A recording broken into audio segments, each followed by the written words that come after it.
Hello dear students, as usual I am Navneel God from Tagore School Parbatsar and we are studying here our EVS book of class 5th in this video. इस video में हम लोग study कर रहे हैं हमारी 5th class की EVS book and dear students as you know जैसा कि आप जानते हैं we are studying the 9th lesson in these days. इन दिनों हम लोग 9th लेसन स्टडी कर रहे हैं. The lesson is sources of water. Lesson जो है 9th वो है सोर्सेज ऑफ वाटर यानी पानी के स्रोत. वो प्लेसेज वो जगह जहां से हमें पानी प्राप्त होता है, वाटर हम गेट करते हैं, वो जो सोर्सेज कहलाते हैं वाटर के. जैसे लेक्स हैं यानी झीलें हैं, पॉन्ड्स हैं, रिवर्स हैं, वेल हैं, ट्यूबवेल हैं. These all are water resources. ये सारे जो हैं वो वाटर रिसोर्सेज हैं यानी जल के स्रोत हैं. We are studying about this topic in this lesson. हम लोग इस टॉपिक के बारे में इस लेसन में स्टडी कर रहे हैं. We have listen one video, we have watched one video already of this lesson. इस लेसन का एक वीडियो हम ऑलरेडी वॉच कर चुके हैं and it is the second video. और ये आज का जो वीडियो है वो सेकंड वीडियो है. In the first video I have given you some question answers also. First video में मैंने कुछ क्वेश्चन आंसर्स भी आपको दिए थे इस लेसन के. I hope you have completed them. मैं आशा करता हूं कि आप लोगों ने उनको कंप्लीट कर लिया होगा. Let's start today's study. आइए शुरू करते हैं आज की स्टडी फ्रॉम दिस पैराग्राफ. इस पैराग्राफ से realising the importance of water. Realising यानी महसूस करते हुए, महसूस करते हुए, रियलाइजिंग यानी महसूस करते हुए, द इम्पोर्टेंस यानी महत्व को, ऑफ वाटर यानी पानी के, पानी के महत्व को, पानी के वाटर के इम्पोर्टेंस को रियलाइज करते हुए इन राजस्थान यानी राजस्थान में, किंग्स यानी राजा, राजा एंड जनरल पीपल यानी सामान्य लोग, सामान्य जनता. राजा और सामान्य लोगों ने टुगेदर यानी साथ में, डेवलप्ड यानी विकसित किए, वेरी इफेक्टिव सिस्टम्स बहुत ही प्रभावी सिस्टम यानी तंत्र, फॉर वाटर कलेक्शन जल के संग्रहण के लिए, जल को कलेक्ट करने के लिए, उसको इकट्ठा करने के लिए. देखिए स्पेशली राजस्थान में पानी का बड़ा महत्व ज़्यादा है क्योंकि यहाँ पर जो बारिश होती है वो इतनी ज़्यादा नहीं होती जितनी देश के कई अन्य भागों में होती है. इसलिए यहाँ पर पानी की कमी रहती है अपने राजस्थान में. इसलिए पानी का जो इम्पोर्टेंस है वो यहाँ पर ज़्यादा है. इसलिए ये जो इम्पोर्टेंस है वाटर का राजस्थान में, इसको रियलाइज करते हुए, इसको महसूस करते हुए यहाँ के जो पहले राजा हुए थे, किंग्स हुए थे, और जो यहाँ की आम जनता थी, दोनों ने, राजा ने और आम जनता ने, दोनों ने टुगेदर यानी साथ में मिलकर डेवलप्ड यानी विकसित किए वेरी इफेक्टिव सिस्टम्स, कुछ बहुत ही प्रभावी सिस्टम उन्होंने डेवलप किए. किसके लिए? फॉर वाटर कलेक्शन, जल को संग्रहित करने के लिए, वाटर को कलेक्ट करने के लिए यानी उसको इकट्ठा करने के लिए. इन दिस सिस्टम, इस सिस्टम में यानी ये जो सिस्टम डेवलप किए गए पानी को इकट्ठा करने के, इनमें क्या होता था? इन दिस सिस्टम, इस सिस्टम में कैनाल्स यानी होती है नहरें. नहरें का मतलब आप सोचिए, मान लीजिए कि जो बड़ी बड़ी नालियां होती है उनको नहरें कहते हैं. तो कैनाल्स, जैसे अभी अपने पर्वतसर में भी नहर का पानी आ चुका है तो उसको कैनाल वाटर कहते हैं. तो नहर का मतलब है एक बहुत बड़ी नाली जिसमें से होकर के पानी एक स्थान से दूसरे स्थान पर पहुंचाया जाता है. तो यहां पर लिखा हुआ है कैनाल्स यानी इस सिस्टम में कैनाल्स यानी नहरें, कनेक्टेड यानी जोड़ती है, टू यानी दो, और मोर पॉन्ड्स या ज्यादा तालाबों को, दो या दो से ज्यादा तालाबों को कैनाल्स के थ्रू कनेक्ट किया जाता है, नहरों के थ्रू उनको जोड़ा जाता है तालाबों को, विद ईच अदर एक दूसरे से, वन बाई वन यानी एक एक करके, व्हेन यानी जब, ऑल द पॉन्ड्स एक एक करके जब सारे पॉन्ड्स यानी सारे तालाब, वर फिल्ड भर जाते थे, विद रेन वाटर बारिश के पानी से. देखिए सारे जो जितने भी तालाब होते थे उस इलाके में उनको कनेक्ट कर दिया जाता था, उनको नहर से जोड़ दिया जाता था. तो जब बारिश होती थी तो एक तालाब अगर फुल हो जाता तो उसके बाद में उसमें जो पानी आता वो अगले तालाब में चला जाता, अगला तालाब फुल हो जाता तो उससे बाद में जो एक्स्ट्रा पानी और आता बारिश का वो अगले तालाब में चला जाता।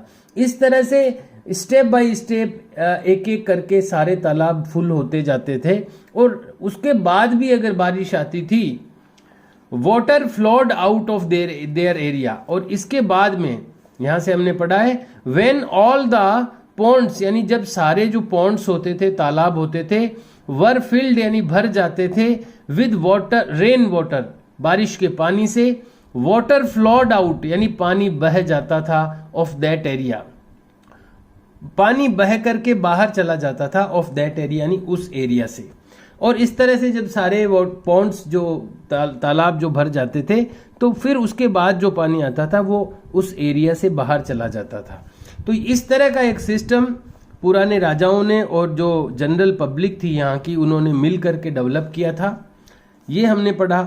इसके बाद यहाँ पर है डू यू नो, क्या आप जानते हैं। देख पा रहे होंगे आप यहाँ पर एक डायग्राम दिया हुआ है, रेन वाटर कलेक्शन, बारिश के पानी को इकट्ठा करना।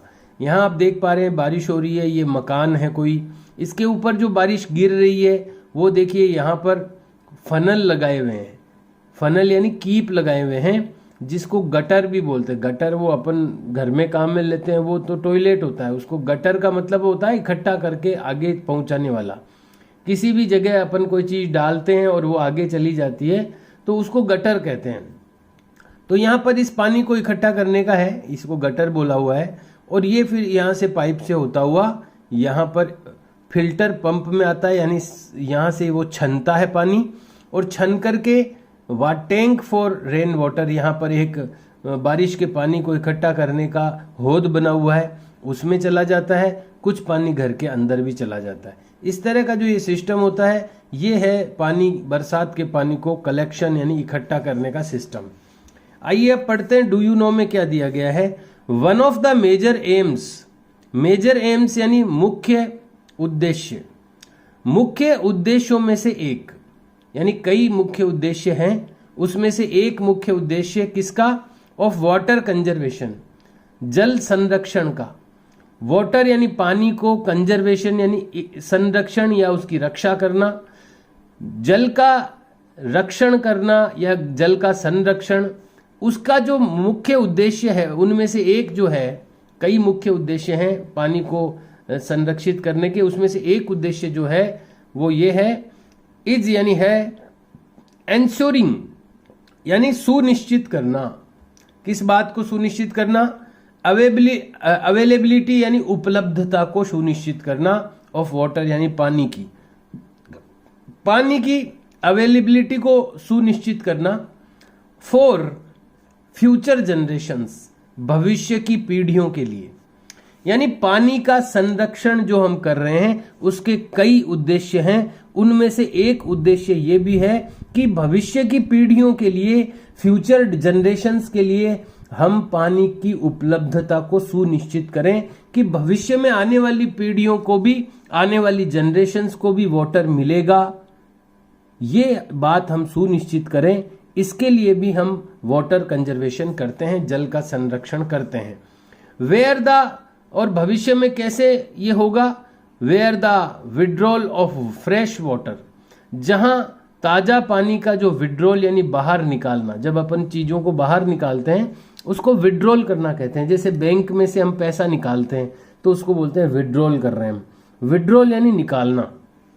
तो एक ऐसा सिस्टम जहां पर the withdrawal of fresh water, यानी फ्रेश वाटर यानी ताजा पानी को बाहर निकालना, फ्रॉम एन इकोसिस्टम, किसी भी पारिस्थितिकी तंत्र से। इकोसिस्टम क्या होता है, इकोसिस्टम यानी छोटे छोटे पर्यावरण के एरिया, जैसे एक तालाब है उसका अपना इकोसिस्टम है, एक पर्वत है वहां रहने वाले सजीव और निर्जीव मिलकर के वहां का इकोसिस्टम बनाते हैं, इसको पारिस्थितिकी तंत्र कहते हैं हिंदी में, इकोसिस्टम। किसी भी इकोसिस्टम से फ्रेश वाटर को निकालना, डज नॉट एक्सीड, वो ज्यादा नहीं होगा, इट्स नेचुरल रिप्लेसमेंट रेट, इसकी जो नेचुरल यानी प्राकृतिक रिप्लेसमेंट क्या होता है, जब कोई चीज खत्म हो जाती है तो उसकी जगह वापस वो चीज लेकर आना, उसको रिप्लेसमेंट कहते हैं। तो ये पानी जो ज़मीन में नेचुरल तरीके से वापस जब आता है उसकी जो रेट है, यानी जिस गति से पानी नेचुरल जो वाटर है वो वापस ज़मीन में आकर के इकट्ठा होता है बरसात का, उसकी रेट से ये निकालने की रेट ज़्यादा नहीं होनी चाहिए। यानी अगर हम जितना पानी नेचुरल तरीके से ज़मीन के अंदर आ रहा है बरसात के कारण से, रेन वाटर का, उससे ज़्यादा हम पानी निकाले नहीं वापस ज़मीन में से। अभी उल्टा हो रहा है। अभी क्या हो रहा है, जितना पानी बरसात का आता है न तो हम उसको बचा पाते हैं, और जितना ज़मीन के अंदर जाता है उससे ज़्यादा हम उससे में से ज़मीन में से निकाल लेते हैं, इसलिए पानी धीरे धीरे नीचे जा रहा है ज़मीन में।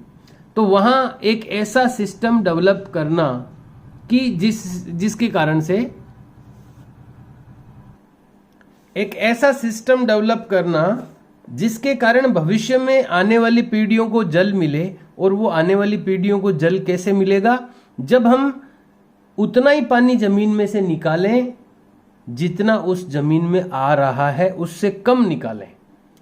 जितना पानी जमीन में रिप्लेसमेंट हो रहा है, वापस आ रहा है बारिश का, उससे हम विड्रॉल कम करें, उससे हम बाहर कम मात्रा में निकालें।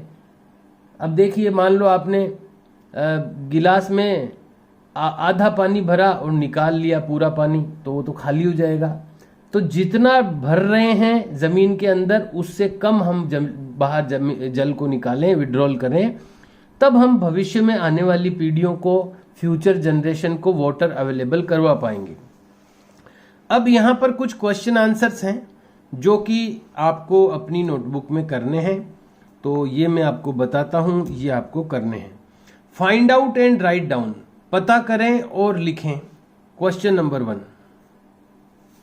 What would be the effect, क्या इफेक्ट होगा, ऑफ स्टॉपिंग यानी रोकने का, स्टॉपिंग यानी रोकने का, क्या इफेक्ट होगा, क्या प्रभाव होगा, इफेक्ट का मतलब होता है प्रभाव, क्या प्रभाव होगा ऑफ स्टॉपिंग यानी रोकने का, ड्रेन्स यानी नालियों को, एंड कैनाल्स यानी नहरों को। नालियों और नहरों को रोकने का क्या प्रभाव होगा, ओवरफ्लोइंग जो कि ओवरफ्लो हो रही है विद रेन वाटर, जो बारिश के पानी से ओवरफ्लो हो रही है। ओवरफ्लो क्या होती है, जब किसी की क्षमता से ज़्यादा पानी आ जाता है तो उसमें से बाहर निकलने लगता है। जैसे नाली है, नाली एक चौड़ाई होती है, नाली की गहराई होती है, उतना पानी नाली में आएगा तब तो नाली में चलता रहेगा, लेकिन उससे भी ज़्यादा पानी आता है स्पीड से अगर, तो वो नाली से फिर बाहर निकल जाता है, उसको बोलते हैं ओवरफ्लो हो गया। कोई भी चीज़ की क्षमता से जब बाहर निकल जाती है कोई चीज़, तो उसको बोलते हैं कि वो ओवरफ्लो हो गई।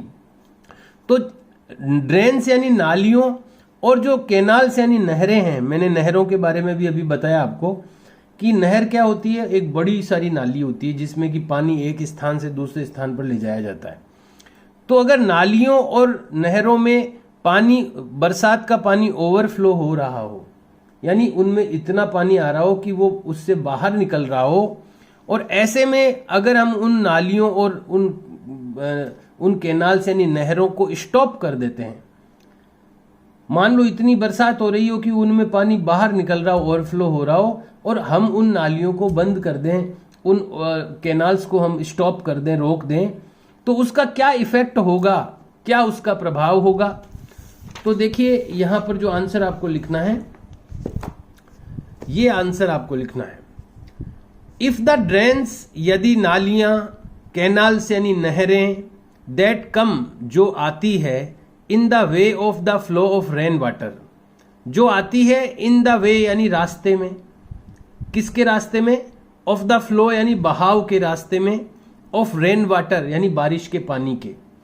रेन वाटर जिधर से भी आता है उसका जो रास्ता होता है, रेन वाटर यानी बारिश के पानी का जो रास्ता होता है आने का, उसके रास्ते में अगर कोई कैनाल्स आती है, कोई नहरें आती है या नालियां आती है, आर ब्लॉक्ड, उनको अगर ब्लॉक कर दिया जाए, उनको बंद कर दिया जाए, तो क्या होगा, वाटर विल गेट फिल्ड, पानी गेट फिल्ड यानी विल का प्रयोग हुआ है, भर जाएगा, भविष्य काल का वाक्य बन गया।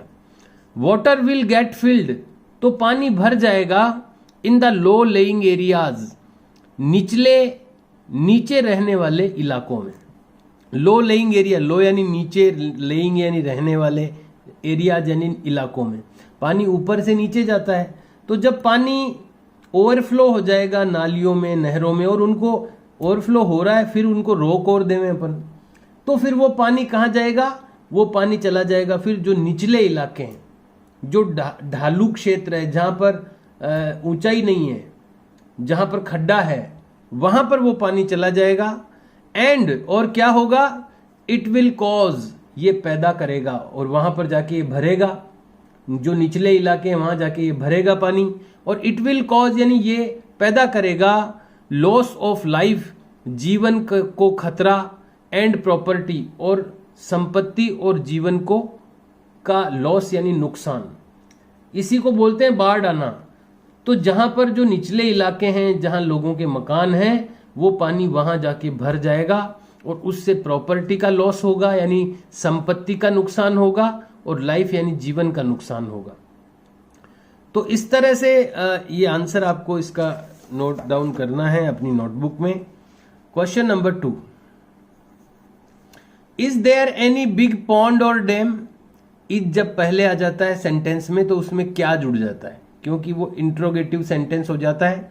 कोई भी हेल्पिंग वर्ब जब किसी भी सेंटेंस में अगर स्टार्टिंग में आ जाती है तो वो इंट्रोगेटिव सेंटेंस बन जाता है, प्रश्नवाचक वाक्य बन जाता है। तो इज हेल्पिंग वर्ब होती है, ये शुरू में आ गया तो हो गया क्या। देयर यानी वहां, एनी यानी कोई, बिग पॉन्ड यानी बड़ा तालाब। क्या कोई बड़ा तालाब है? क्या कोई बिग पॉन्ड है? और डैम या बांध है। अराउंड यू, तुम्हारे चारों ओर। तुम्हारे चारों ओर क्या कोई बड़ा तालाब या कोई बड़ा बांध है? तो आप जानते हैं अपने यहाँ पर परबतसर में बांध भी है, डैम भी बना हुआ है, और खारिया तालाब भी है बहुत बड़ा। तो हम लिखेंगे सबसे पहले आंसर में यस, हाँ। फिर हम लिखेंगे देयर इज, देयर सबसे स्टार्टिंग में। अब ये इंट्रोगेटिव थोड़ी लिखेंगे, अब हम एफर्मेटिव करके लिखेंगे इसको। तो यस के बाद कोमा लगाएं, फिर लिखें यस देयर इज। देयर पहले आएगा, इज सेकंड नंबर पे आ जाएगा। देयर इज, एनी की जगह लिखेंगे a. There is a big pond, and यहां पर और की जगह and a. There is a big pond and a dam, और एक डैम। देयर आर, यहां पर जब अपन ने दो चीजें लिख दी है तो देयर के बाद में यहां पर भी आर लिखना पड़ेगा आपको प्लूरल के लिए। There are a big pond and a big dam around me, मेरे अराउंड। तो आंसर इस तरह से होगा yes comma there are a big pond and a dam around me, मेरे चारों ओर, मेरे आसपास एक बड़ा तालाब और एक डैम है। तो ये इस तरह से। लेकिन यहां पर आर नहीं आएगा, क्योंकि यहां आर इसलिए नहीं आएगा क्योंकि ये जो इज है वो एक के लिए, बिग पॉन्ड ये सिंगुलर है, इसके लिए इज आएगा, और बाद में डैम भी सिंगुलर है। हालांकि दोनों मिलके तो प्लूरल हो रहे हैं, लेकिन ये यहां पर जो इज आ रहा है वो इसके लिए आ रहा है केवल। तो यहां पर इज से भी कोई प्रॉब्लम नहीं है अपने को, इसलिए हम इज ही लिखेंगे।